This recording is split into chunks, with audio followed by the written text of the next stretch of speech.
ना बोले तुम ना मैंने कुछ कहा।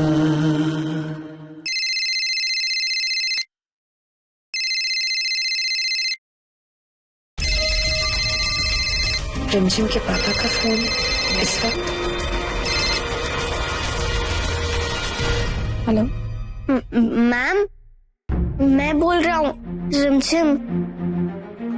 मुझे ना आपसे कुछ बात करनी थी पापू के बारे में।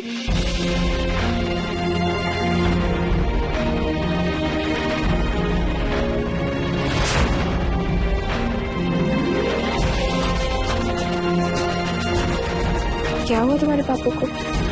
वो एक्चुअली पापू बहुत देर बाद आए और फिर पता नहीं, मैं बाद में आई थी, टूट ने दरवाजा खोला। भैया पापू आके ऐसे ही सो गए, उन्होंने जूते भी नहीं उतारे और मुझे बहुत अजीब सी स्मेल आ रही है। मैंने पापू को कभी ऐसे नहीं देखा पहले। मैं क्या करूं, मुझे कुछ समझ में नहीं आ रहा मैम। रिमझिम बेटा, सब ठीक हो जाएगा। हो सकता है तुम्हारे पापा किसी टेंशन में, चिंता मत कर। अच्छा सुन, जैसे मैं बताऊं वैसे करना। ओके। अपने पापा के शूज खोल दो। ओके।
मेरे मैम सो गए, थोड़ा रिलैक्स फील कर रहे हैं।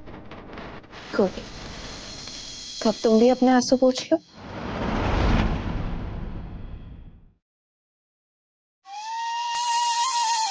मैम, मुझे खुद को पता नहीं चला कि मेरी आंखों में आंसू है।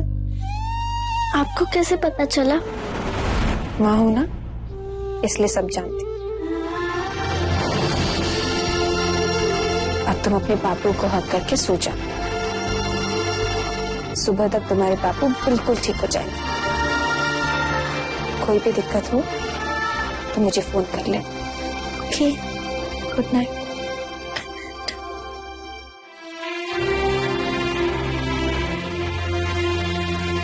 माँ कितनी अच्छी होती है ना, एक सेकंड में सब कुछ समझ जाती है।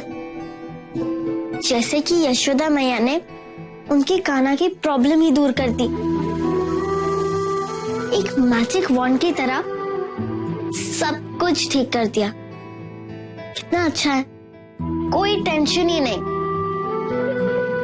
दूध वगैरह तो इनके सामने कुछ भी नहीं है, कुछ भी नहीं। अगर मेरी भी मॉम हो, न्यू मॉम, तो मेरा और पापू का ख्याल रख सकती है। हाँ,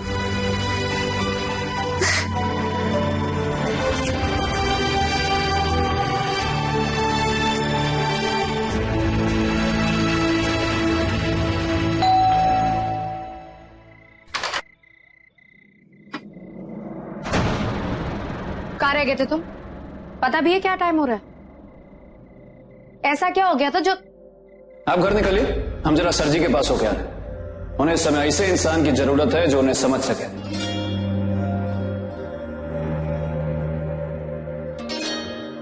क्या हुआ रबड़ी जी, चुप कहां है? बोलिए ना। स्वाभिमान बीच में आ गया जो बोलते बोलते रह गई। चले कोई बात नहीं, हम बता ही देते। दुख पहुंचाया आपने, बहुत दुख। 2 बोतल शराब की ऐसे घटक गए जैसे पानी। और जानती हैं इसे नशे की हालत में भी वो सबसे ज्यादा किसकी बात कर रहे थे? अंदाजा लगा सकती हैं?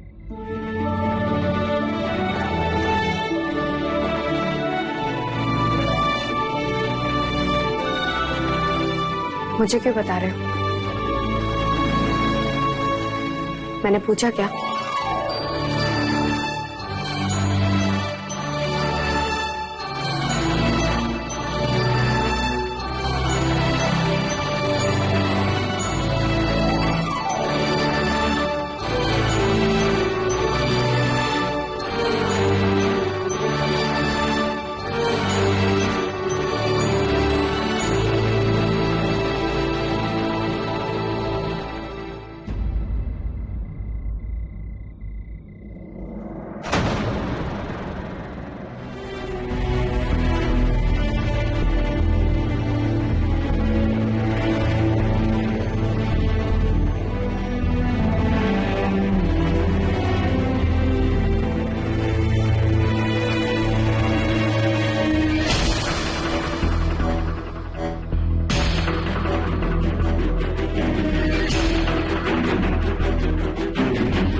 मेरा दिल जानता है कि मैंने कभी तुझ में और तुम्हें कोई फर्क नहीं, कभी तुझे सगा उससे सौतेला नहीं समझा।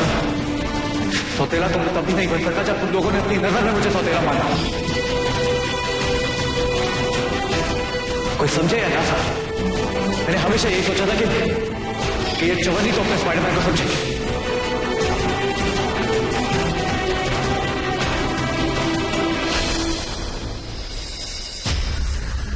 अच्छा किया जो तू आ गया। दादाजी बिल्कुल अकेले पड़ गए थे। अब तू आ गया है ना, अब सब ठीक हो जाएगा।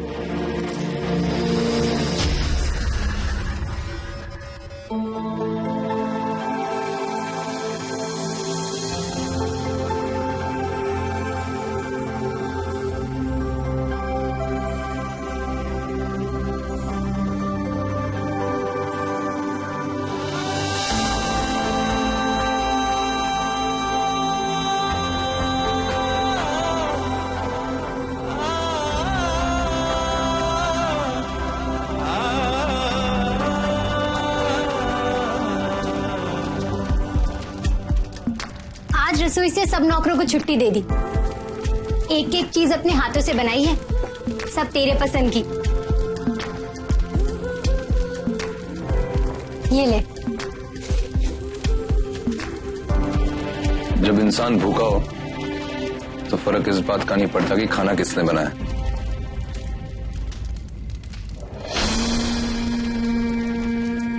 पसंद का है या नहीं, सिर्फ भूख मिटनी चाहिए।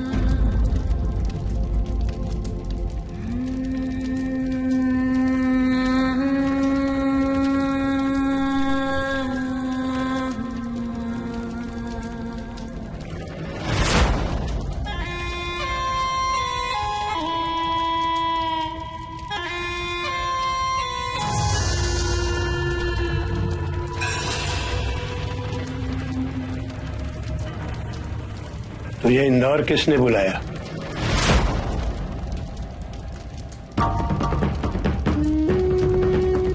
दादाजी बहुत अकेले पड़ गए हैं, उन्हें जरूरत है तुम्हारी।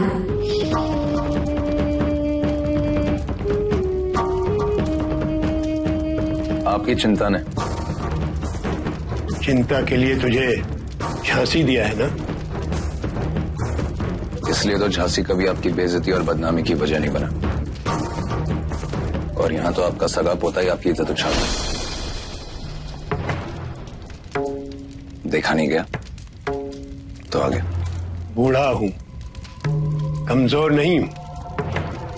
अपनी लड़ाइयां खुद लड़ने का कूदा रखता हूं मैं।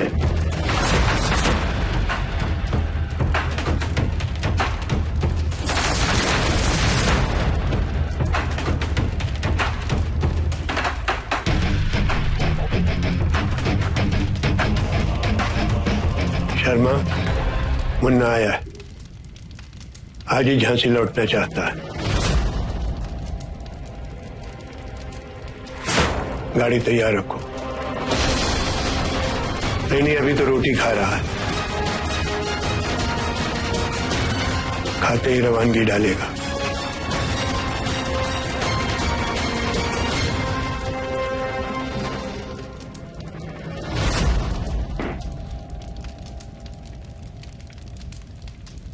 नहीं दादाजी, चाहे आपको अच्छा लगे या बुरा, ये खेल तो मैं आखिरी बॉल तक खेलूंगा। इसे शुरू किया था मोहन भटनागर ने, लेकिन इस खेल की आखिरी पारी को अंजाम मैं दूंगा।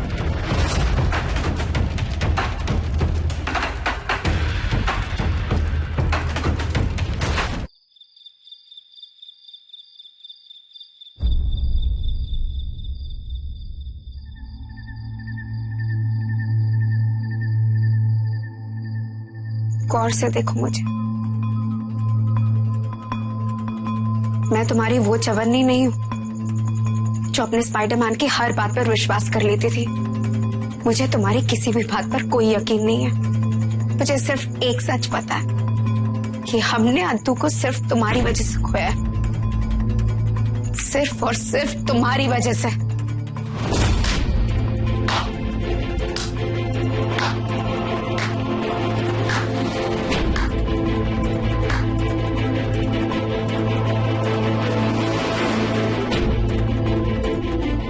वाह रबड़ी जी वाह, अरे मारिए ना, तबीयत से मारिए। बिल्कुल अपने बाप पर गई हैं। अरे माफ करिएगा, सौतेले बाप। फर्क सिर्फ इतना है कि वो पीकर अपनी भड़ास निकालते हैं और आप पूरे होश में। एक अपहरण जिंदगियों को पूरी तरह से बदल देता है।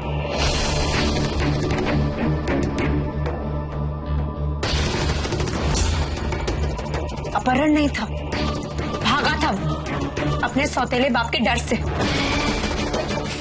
अच्छा, बहुत बुद्धिमान था ना आपका छुटका सा भाई। ऐसी उम्र में ऐसी योजना बनाई कि ना तो उसका परिवार पकड़ सका और ना पुलिस। कहीं ऐसा तो नहीं कि जिसे आप अपनी जिंदगी का सबसे बड़ा सच समझ रहे हो, वो सबसे बड़ा झूठ? तुम्हें कुछ नहीं पता, इसलिए इन सबसे बाहर रहो। मैंने खुद देखा है, सारे स्कूल के सामने उसने अद्दू को थप्पड़ मारा था, धमकी देता था कि वो उसे हॉस्टल भेज देगा। उसने अद्दू से कभी प्यार किया ही नहीं, ना सौतेला बाप बनने से पहले, ना सौतेला बाप बनने के बाद। नहीं, बात तो सही। सौतेला रिश्ता तो हमेशा सौतेला ही होता है ना। और बहुत बढ़िया है कि आप सगी नहीं है, सौतेली है। क्योंकि अगर सगी होती तो बहुत भावुक होती, अपने पिता से सबसे अधिक प्यार करती। अगर सगी होती तो आपको पता होता कि अगर मोहन सर जी ने अद्दू को मारा है तो जरूर कोई वजह होगी कि मारा है। अपने स्पाइडरमैन से जाकर पूछती कि भैया क्या हुआ, हमने छोटे भाई को क्यों मारा। लेकिन नहीं, आप दिल से तो सोचती नहीं है ना, दिमाग से सोचती है। अब बहुत बढ़िया, अब सगी नहीं, सौतेली। शट अप वीरा। अगर सगी होती तो उनका हाथ पकड़कर उनके साथ जाकर अपने सगे भाई को ढूंढती। लेकिन सगे भाई को ढूंढने से ज्यादा जरूरी है किसी इंसान में सौतेलापन ढूंढना।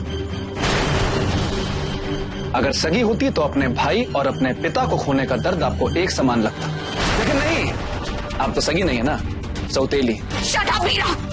12 साल उस इंसान ने सिर्फ और सिर्फ आपके भाई को ढूंढने की कोशिश की। मैंने तुमसे कहा, अगर सगी होती तो उस इंसान की वो अनगिनत पल याद रखती जिस इंसान ने आपके परिवार को अपनी जिंदगी से भी ज्यादा प्यार किया।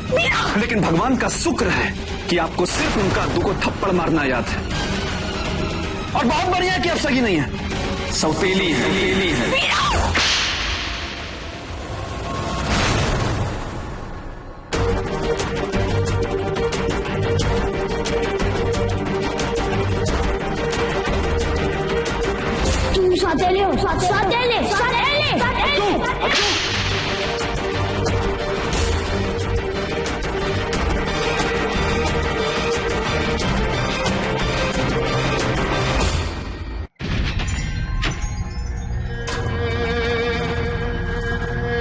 यही हुआ था उस दिन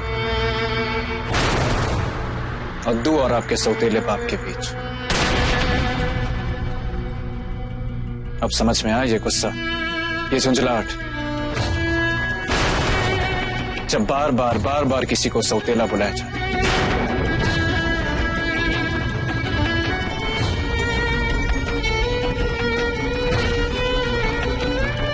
सगे बाप से बड़ा था वो रिश्ता, खून का नहीं, दिल का रिश्ता था। और एक गलतफहमी ने उन्हें सौतेला बना दिया। उनके पक्ष में नहीं बोल रहे हैं, सही के पक्ष में बोल रहे हैं। और यही सच्चाई है कि उनसे ज्यादा प्यार आप लोगों को कोई नहीं कर सकता। और उस दिन स्टेशन पे तो आपने देखा ना क्या हुआ, कैसे उस बच्चे का अपहरण हो गया।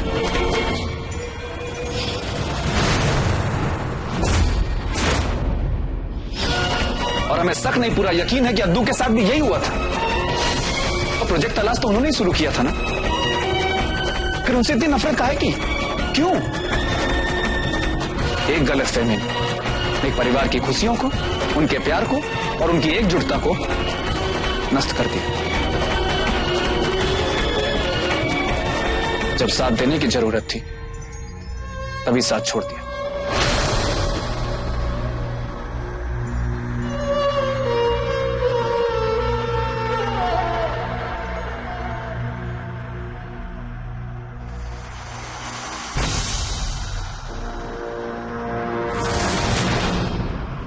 ये वो तमाम जगह जहां मैं अद्दू की तलाश में गया था, ये पेपर कटिंग, अखबार बेचते हैं, रिमांड होम, अनाथालय, ऐसी हर जगह जहां उसके मिलने की गुंजाइश थी मैं गया था। ये फोन नंबर से हर शहर के, हर गांव के, हर पुलिस स्टेशन के नंबर, पिछले 12 साल में ना हर कॉल अटेंड किया इस उम्मीद से कि कहीं अद्दू की कोई खबर मिल जाए। ये तस्वीरें जेब में लेके घूमता हूं ताकि कहीं कोई इंसान मिले जो कहे कि हाँ देखा है हमने इसे। अगर सगी होती तो उस इंसान की वो अनगिनत पल याद रखती जिस इंसान ने आपके परिवार को अपनी जिंदगी से भी ज्यादा प्यार किया।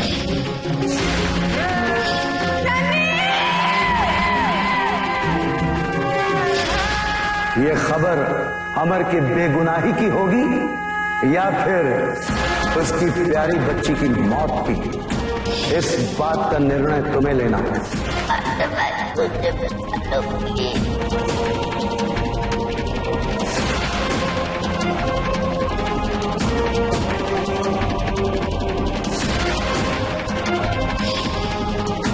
सामने आने के बाद यकीनन इस केस को दोबारा खोला जाएगा और स्वर्गीय अमर व्यास के नाम पे लगे हुए धब्बे को मिटा दिया जाएगा। उनके परिवार की खोई हुई इज्जत उन्हें वापस मिल जाएगी। और ये सब मुमकिन हो पाया है सिर्फ उस फुटेज की वजह से जो कि प्रभात लहर के मशहूर क्राइम रिपोर्टर मोहन भटनागर जी ने हम तक पहुंचाई है। एक गलतफहमी, एक परिवार की खुशियों को, उनके प्यार को और उनकी एकजुटता को नष्ट कर दिया।